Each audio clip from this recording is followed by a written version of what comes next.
so happy we alive. Good evening, and welcome to Louisville Late Night.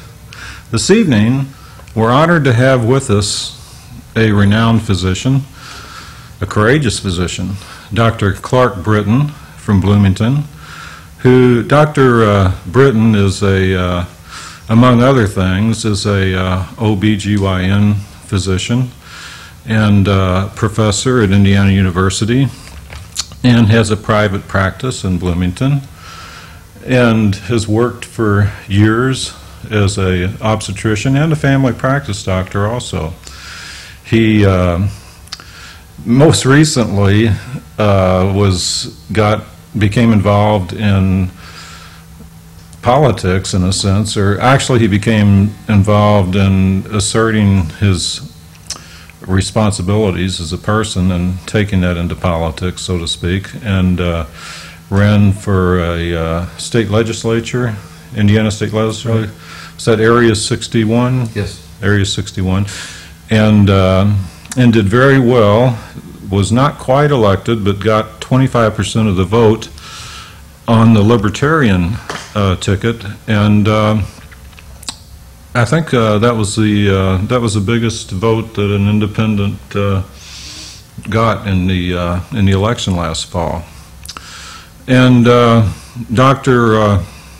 Brittain has many honors. He's been named a Humanitarian Physician of the Year by the local Council of Women.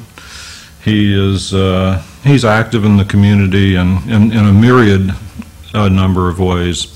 But I'm not going to talk about that. I want to talk with Dr. Brittain right now and give you a chance to get to know him. Dr. Brittain, welcome to Louisville, and welcome to Louisville Late Night. I'm glad that you happened to be called to town for a meeting so that we would have a chance to chat a little bit. And I know that was kind of a rushed, brief synopsis of your history, but let's go back a little bit just about you for a minute before we talk about some issues. Now, did you went to college out west and graduated and went on to medical school in Iowa? And then from there you went into family practice, is that right? Right. I was a National Health Services Corps doctor, a little town on the prairie in eastern Colorado named Akron, like Akron, Ohio. And I practiced there for just about 10 years. And then I went into the U.S. Army and did a residency in obstetrics and gynecology at El Paso, Texas.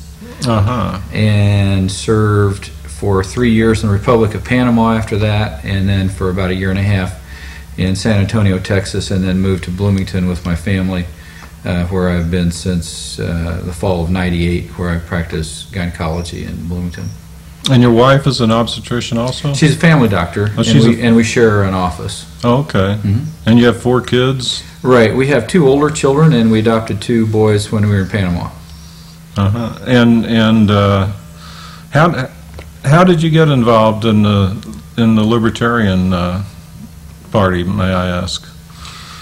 I did a lot of reading both as a youth and through my younger adult years, and continue to do so. I probably read between 5 and 8 books a week, and got interested in individual liberty and responsibility.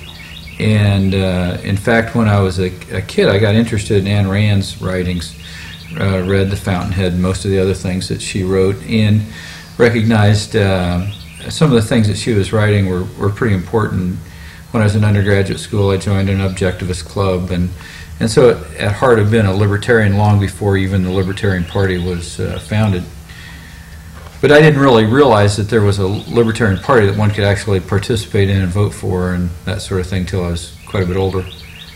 And had always had fairly conservative fiscal values. I grew up on a farm where I was responsible for a lot of the work, and we were quite poor and had to make do with what we had, and had to be creative and clever and resourceful and self-sufficient. And those are pretty good values. And so I've learned that that can sustain you through life pretty well. And if I get short of money, I have to kind of tighten my belt and pinch pennies and figure out other ways to have income. And most of our governmental agencies don't recognize that, and that became kind of annoying. And then as an individual looking at civil liberties issues, I recognize that, we really are responsible for our own actions, and can and should be, and it's really no one else's fault if we make bad choices or make mistakes, and it shouldn't be anybody else's responsibility. And more government feels that it is the state's responsibility, and that we should be directed in our lives, and I think that's wrong. And the only viable political party today that deals with those issues head on is the Libertarian Party. So they have had candidates for the state and national offices that I've voted for in the past, and then this last fall in the state of Indiana, they were looking for people to, excuse me just a second here, sorry about the interruption. I got involved with the Libertarian Party locally and attended a few meetings, and have been a Libertarian Party member for several years now, and voted for Libertarian candidates, and was approached by the Libertarian Party because of some of the views that I have in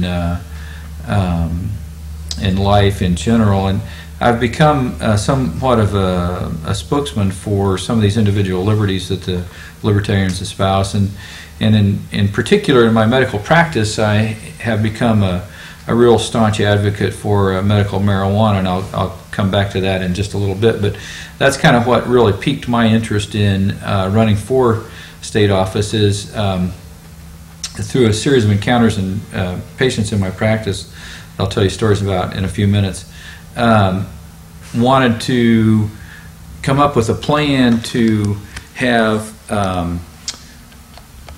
the Indiana State Medical Association go to the state legislature for relief for patients in suffering.